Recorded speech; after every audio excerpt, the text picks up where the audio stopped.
Coming up, pharmacist Javier Diaz shows us which metric we can use to learn if our body is doing a good job processing the carbs we eat. If you eat too many carbs though, no worries. Personal trainer Morgan Shapiro will share a workout you can't resist. Get it because it's a resistant? Never mind. Plus, this local art museum has a lot of new exhibits to see. All of that and more is today on SoFlo Health.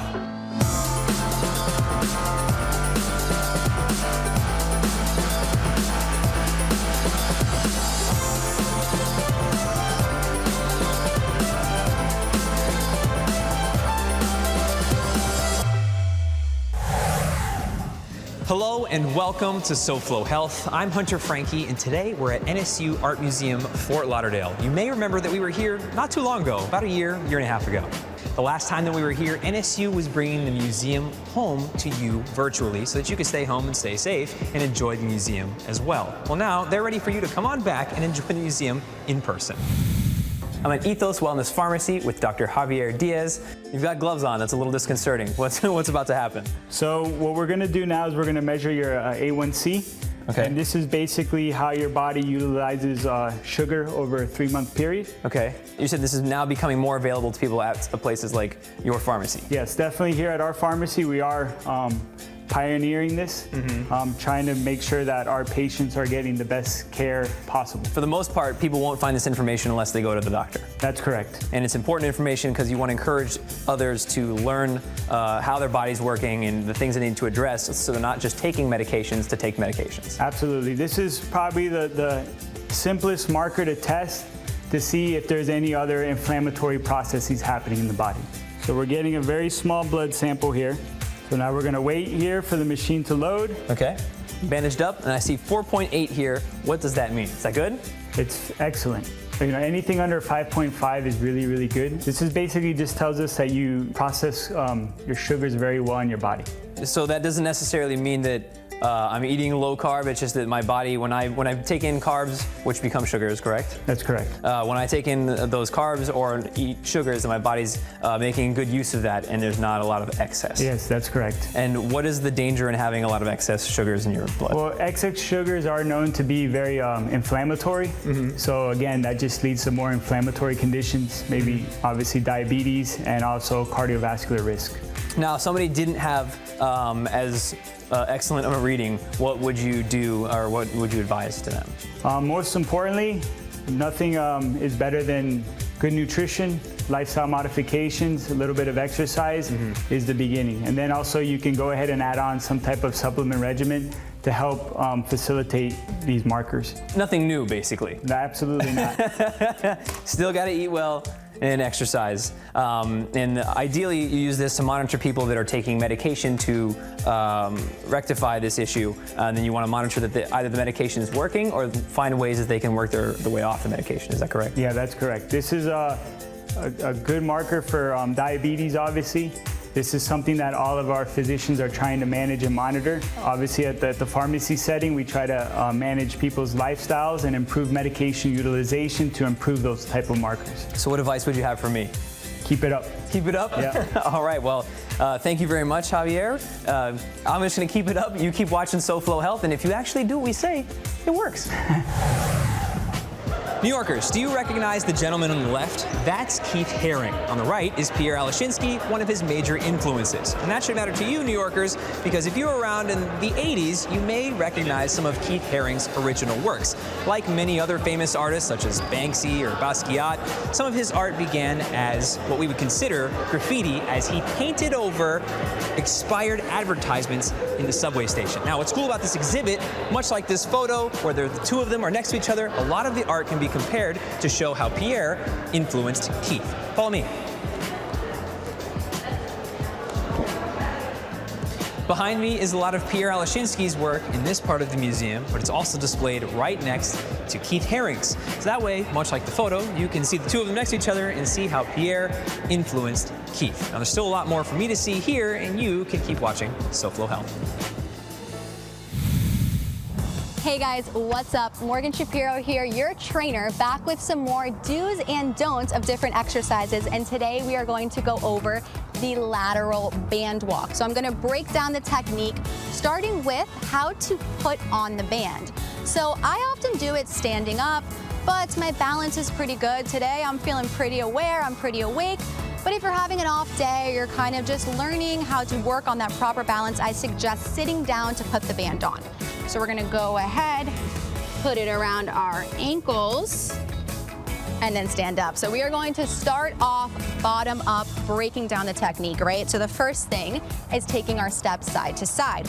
What I don't want you to do is really try to stretch the band, make a big step, show everyone in the gym how tough you are. Less is more. We're gonna keep it small and isolated. Think shoulder width apart. So we're stepping over and back, over and back. Now moving up, let's address the knees. As you can see, I have a little bend in my knees throughout the whole entire movement. What I don't want you to do is lock out those knees and move kind of like a robot. If it feels awkward and it looks awkward, you're probably doing it wrong, right? Little bend in the knees, small and controlled. Then from there, we're gonna move up and address the hip area. Again, this goes back to not stretching the band really big. I do not want you to lead with the hip. Oftentimes, if you're trying to stretch the band, you're leading with the hip. You're probably feeling it in your back, in your hips, all the places that I don't want you to feel that, because this exercise is actually for the glute muscles. So I want you to, again, shoulder width apart. The hips are staying in line. Everything is nice and down. And that brings me to the hip, glute, lower back region. I want you to have a little bend, keep that tuck, brace that core, keeping everything tight side to side.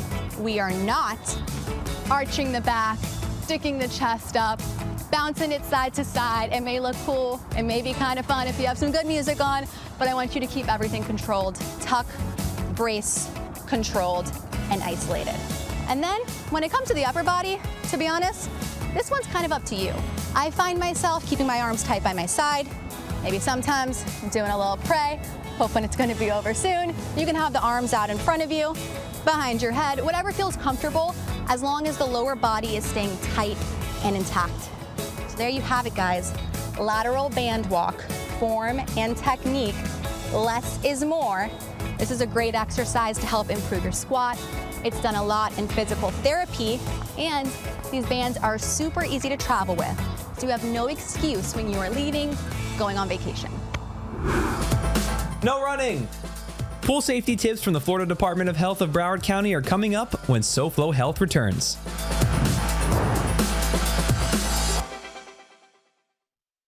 Focusing on you. Innovations in modern medicine from your team of experts at UHealth, the University of Miami Health System.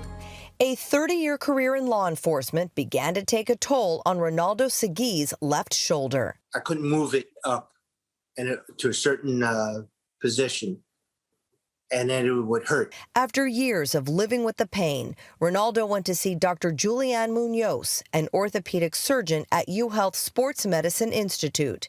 She recommended total shoulder replacement. A total shoulder replacement is a surgery that's used for arthritis of the shoulder joint. That's a ball and socket joint. So when we replace it, we usually are cutting off the humeral head, which is the ball component, and we replace that with a metal ball. Then Dr. Munoz replaces the arthritic socket with a plastic component. And so that gives you a nice new painless and better moving surface than an arthritic joint. So, doctor, who's a good candidate for that? Anyone that's kind of in the 60s, 70s range is really a prime target because they're going to get really great relief. She says there are signs you may want to consider total shoulder replacement. Not being able to lift up your grandchildren or not being able to get your hand to your head. 2 months after surgery, Ronaldo was gardening and working on the house again. He credits the entire UHealth team for getting him out of pain and back to doing what he loves. They're fantastic.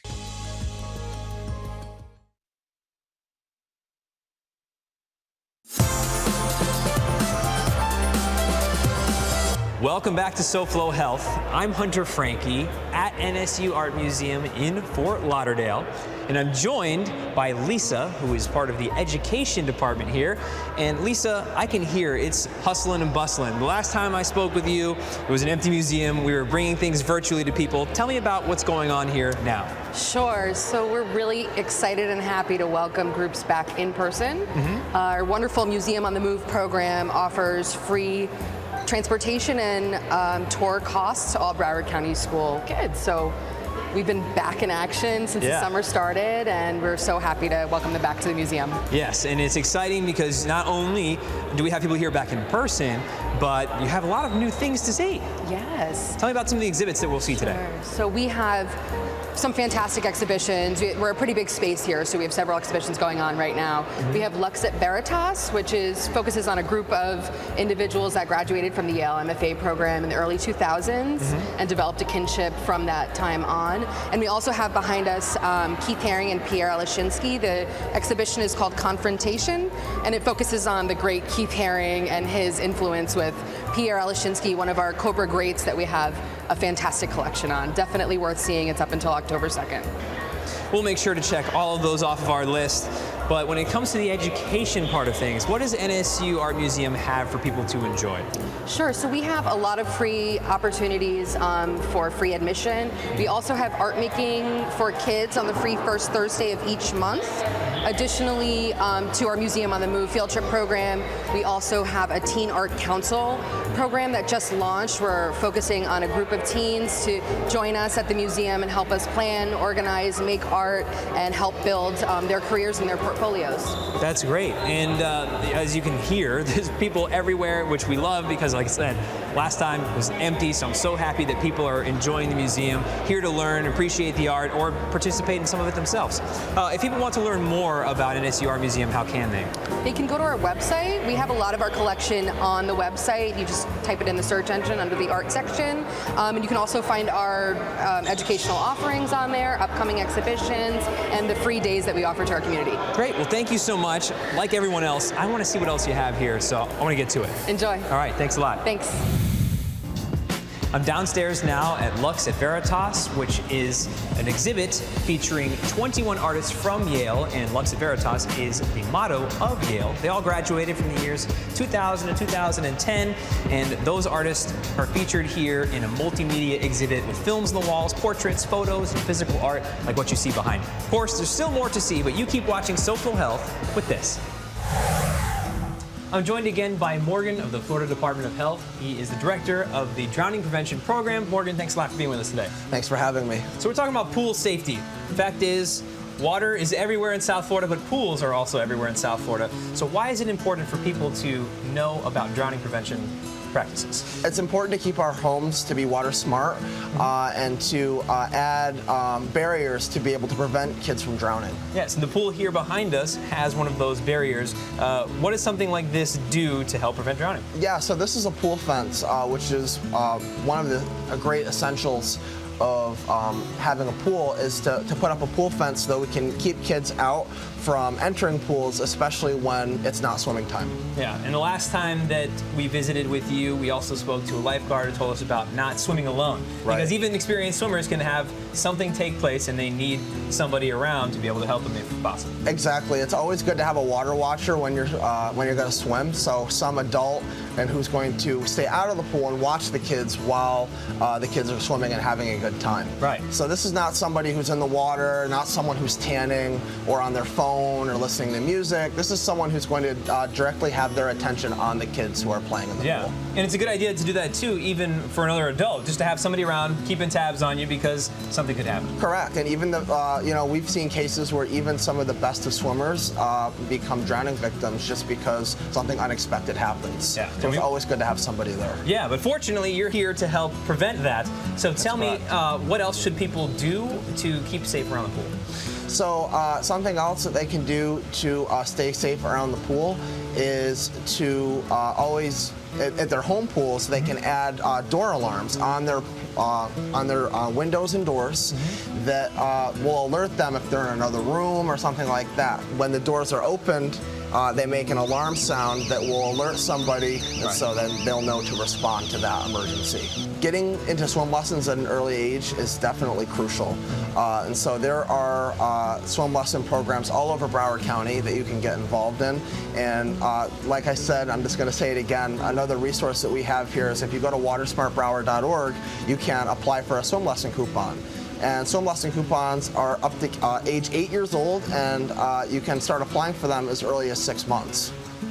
When it comes to drowning prevention in general, but especially with kids, what are some steps we can take? So we want to be sure, one thing that's important is that when we're actually done swimming in your pool, you want to make sure that you collect and you take those toys out of the pool. Because we don't want to leave anything that entices kids to go get a toy that might have fallen in the pool. And then you want to make sure that when you're done, that pool fence is closed so that the child is not even able to get in there as well. And there's nothing enticing the child to be able to go and get in the water. Now, of course, the pool is the obvious location for drownings to take place, but around the home there are some other risks. What are those? So there are some other risks just in the home. So mop buckets is definitely one. You want to make sure you don't leave mop buckets on the ground. Another one is ensuring that you put your toilet seats down and make sure that when the bathroom is not in use that the door is closed. And you also want to make sure when it's bath time that kids aren't taking baths by themselves and that there's not any other large amounts of water that are around the home that kids could get into, especially when we are not in the direct vicinity of, or it's not being monitored. Now, of course, drowning isn't exactly what people might think of it as in their head. It's not somebody going, help, help, help. What does drowning actually sound like? Right, so drowning can happen in several different ways.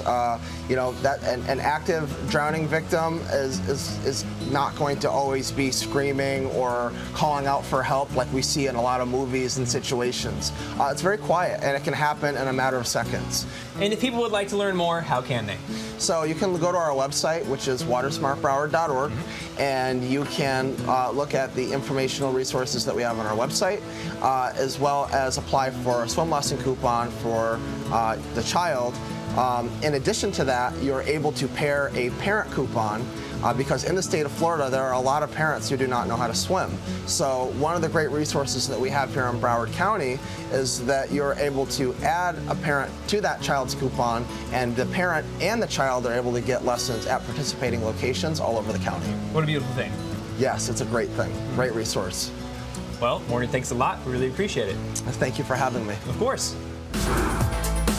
Come right back for more exciting exhibits at NSU Art Museum on SoFlo Health.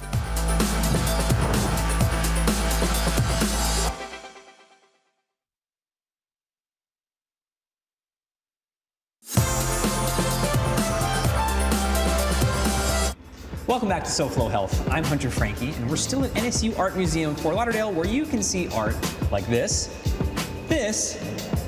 or that. You could also keep watching SoFlo Health and watch this. I'm back at Lauria Medical, joined by Dr. Lauria once again. Dr. Lauria, thank you for being with us today.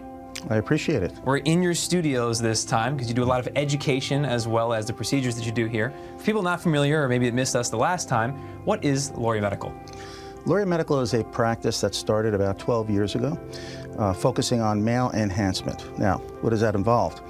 When it comes to male enhancement or penile enlargement, which includes the shaft, gland, scrotum, what we do is we enlarge it regarding increased girth. We lengthen it, right? And then we can do a combination. We can do girth and length, depending on what the patient wants.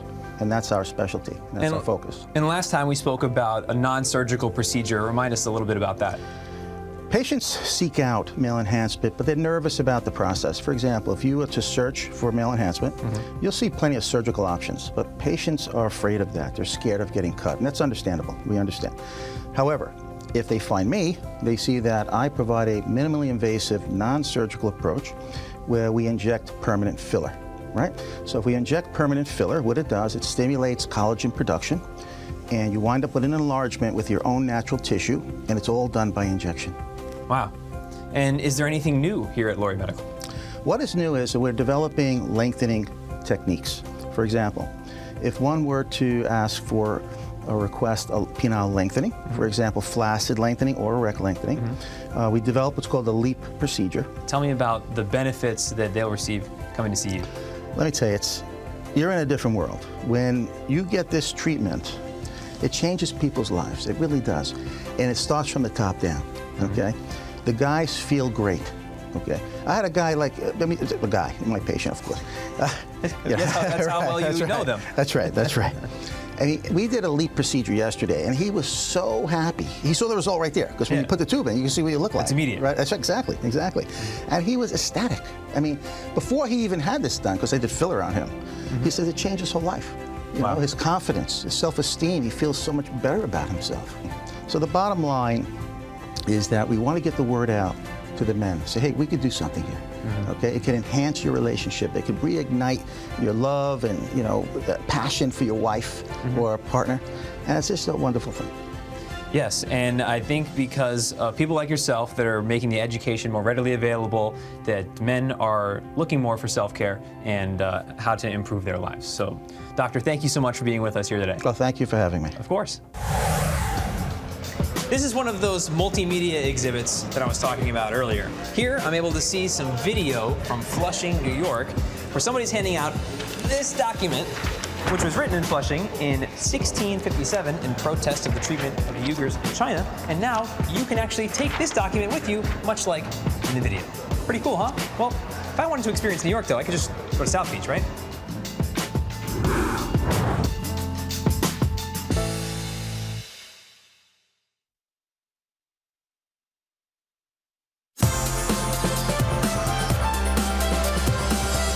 Welcome back to SoFlo Health. I'm Hunter Franke in the cafe at Nsu Art Museum, Fort Lauderdale, taking a little break before we wrap up our show here, but there's still plenty to see. What if I told you we only saw about maybe 30% or less of what there is to see upstairs and downstairs here at NSU Art Museum? Well, that means that you might just have to check it out for yourself. And they're always rotating exhibits. That's what's great about this museum and why we came back to visit to see what they're up to. As always, you can watch previous episodes of SoFlo Health on SoFloShows.com. You can follow us using @SoFloHealth to share with us what you're doing to stay healthy, because that's all we have for this week. Goodbye and good health. Next week on SoFlo Health, we take you to a store that's more like a museum. Go back in time with us at this local antique shop that has a little something for everyone. Plus, delicious Greek cuisine that's healthy and fresh for summertime. It's all right here next week on SoFlo Health. We'll see you then.